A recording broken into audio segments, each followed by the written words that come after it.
আজকের বিশ্ব বাস্তবতায় আমরা যারা নিজেদেরকে মুসলিম দাবি করছি, আমাদের সবচেয়ে বড় গর্বের বিষয় ছিল আমরা আল্লাহতে বিশ্বাসী, আখেরাতে বিশ্বাসী, জান্নাতে বিশ্বাসী।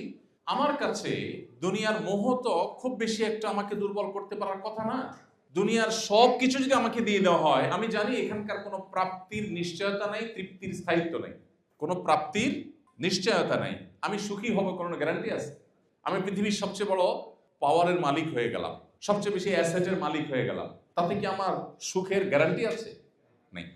হতে পারে অন্য কোনো দুঃখ হবে, ফিজিক্যালি আমি অন্য কোনো অসুস্থ হয়ে যাবে, ক্যান্সার হয়ে যাবে, অন্য কিছু হয়ে যাবে।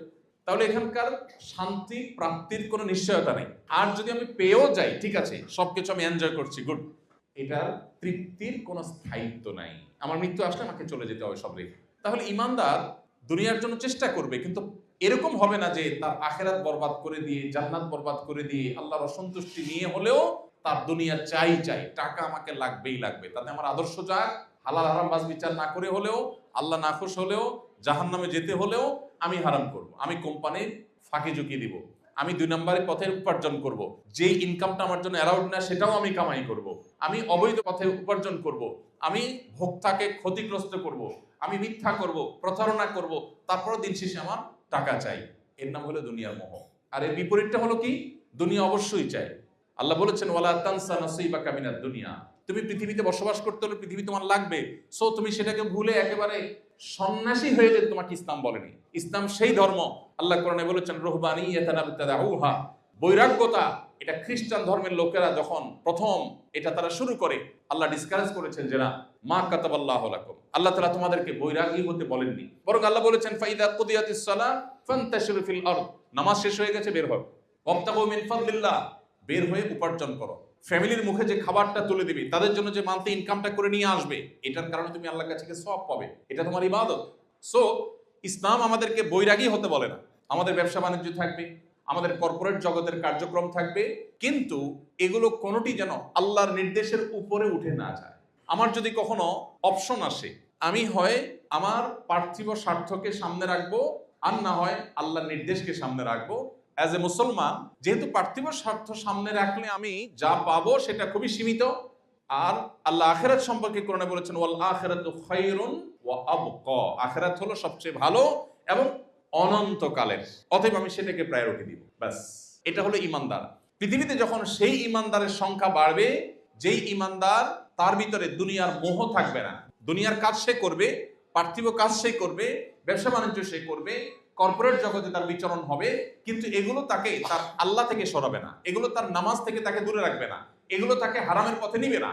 এই জায়গাটা যদি মুসলমান এনশিওর করতে পারে, তাহলে সেই 1450 বছর আগে মুসলমান যেভাবে পৃথিবীকে শাসন করেছে, আজও মুসলিম আবার সেই সম্মান, সেই গৌরব, সে হারানো ঐতিহ্য, সে মর্যাদা আবারও ফিরে পেতে পারে। আর যদি মুসলমান নামকাওয়াস্তে মুসলমান হয়, যে মুসলমান জুমা পড়ে 5 ওয়াক্তের খবর নাই, 2-4 ওয়াক্ত পড়ে বাকিগুলোর খবর নাই, নামাজ পড়ে ঠিকই 5 ওয়াক্ত কিন্তু হালাল হারামের খবর নাই, লেবাস লাগায়, দাড়ি লাগায় ঠিকই কিন্তু আচরণ ভালো নয়, যে মুসলমানের একটা দিক ঠিক আছে আরেক দিক ঠিক নেই, তার ইবাদত ঠিক আছে, তার লেনদেনটা ভালো না, তার লেনদেন ভালো আছে, তার আচরণটা ভালো না, এজ এ মুসলমান তিনি যখন পরিপূর্ণ পারফেক্ট মুসলমান হয়ে উঠতে না পারবেন, তখন সেই মুসলমান খড়কুটোর মতো হবে, লাঞ্ছিত হবে, অপমানিত হবে, নির্যাতিত হবে, জুলুমের শিকার হবে, আক্রান্ত হবে, দুনিয়াও তার শেষ হবে, আখিরাতেও সে এক দৌড়ে জান্নাত পেতে পারবে না। সময়ত উপস্থিত, আমরা নিজেদেরকে এই জায়গাটাতে একটু রিয়েলাইজ করতে পারি যে আমরা আসলে কোন জায়গায় দাঁড়িয়ে। আমি আমাদের একজন স্বনামধন্য স্কলার, আমাদের উস্তাদতুল্য ব্যক্তিত্ব ডক্টর খন্দকার আব্দুল্লাহ জাহাঙ্গীর একটা উক্তি কোট করতে চাই। আপনারা অনেকে স্যারকে চিনে থাকবেন, অনেক আগে, বেশ কয়েক বছর আগে রোড অ্যাক্সিডেন্টে মারা গেছেন।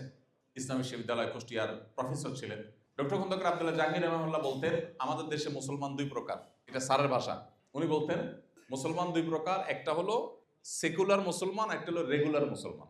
সেকুলার মুসলমান বলতে সেকুলার শব্দের আপনার প্রচলিত অর্থ উনি বোঝান নাই, ওনার একটা আলাদা মিনিং আছে। উনি বলেন যে সেকুলার মুসলমান বলতে আমি বুঝাতে চাচ্ছি ওই যে এতক্ষণ যে মুসলমানের কথা বললাম, যে ঠিক আছে নামাজ কালাম পড়ি, দাড়িও রাখি, টুপিও রাখি, বাট আচরণটা খুবই নোংরা, বইয়ের হক নষ্ট করি, প্রতিবেশী হক নষ্ট করি, চান্স পেলে কারোর জমির আইল ঠেলে দিই, চান্স পেলে কারোর আমার সহকর্মী তার ব্যাপারে বসকে ভুল তথ্য দিয়ে তার ব্যাপারে বিভ্রান্ত করে দেই, ভালো সাজার চেষ্টা করি, মুনাফিকি করি, চান্স পেলে কোম্পানির ফাঁকি দেই, চান্স পেলে ভোক্তার ফাঁকি দেই, অর্থাৎ আল্লাহর ভয় নেই, বাট আমি নামাজও পড়ি বা মাঝে মধ্যে নামাজ পড়ি। এটা হলো সেকুলার মুসলমান, কিছু পার্টে ইসলাম আছে কিছু পার্টে নাই।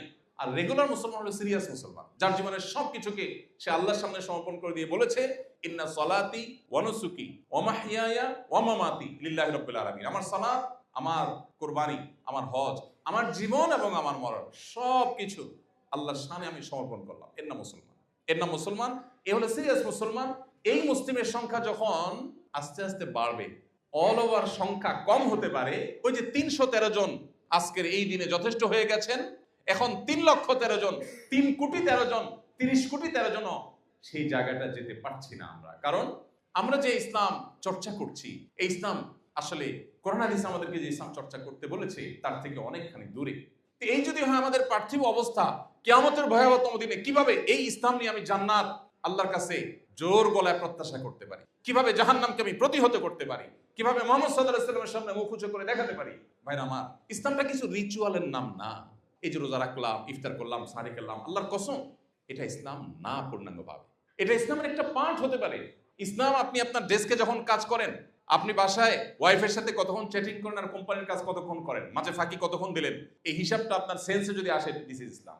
আপনি বিশাল বড় সুযোগ আছে, আপনি একটু হালকা মায়ের প্যাচ করে দিলে কোটি কোটি টাকা চলে আসবে আপনার কোম্পানিতে, কিন্তু এটা আপনার জন্য আল্লাহ অনুমোদন করেন নাই। আপনি এই অফার ছেড়ে দিয়েছেন, অন্য 10টা কোম্পানির সাথে কম্পিটিশন আপনি পিছিয়ে গেছেন, বাট আল্লাহর হুকুমকে আপনি উপরে রেখেছেন। এটা ইসলাম। সামগ্রিক জীবনে যদি আমরা ইসলামকে প্র্যাকটিস করতে পারি, আজও অল্প সংখ্যক মুসলমানরা পৃথিবীতে সেই পুরানো ঐতিহ্যে ফিরে আসতে পারবে। রমাদান আমাদেরকে সেই বার্তা দেয়, আমরা সেই বার্তা গ্রহণ করি না। আমাদের কাছে দুনিয়ার মোহটা অনেক বেশি আমাদেরকে আবিষ্ট করে ফেলেছে। যার আখিরাতে বিশ্বাসী নেই, সে দুনিয়ায় সবকিছু তার কাছে। তার সাথে আর আপনার সাথে এই জায়গায় মৌলিক পার্থক্য আছে। আপনার জন্য মানায় না তার সাথে কম্পিটিশন করা পার্থিব বিষয়। এই জায়গাটাতে আমাদের নিজেদের আত্মপরিচয়টাকে নতুন ভাবে খোঁজার, উপলব্ধি করার, আবিষ্কার করার চেষ্টা আমাদেরকে করতে হবে। আল্লাহ আমাদের সবাইকে সে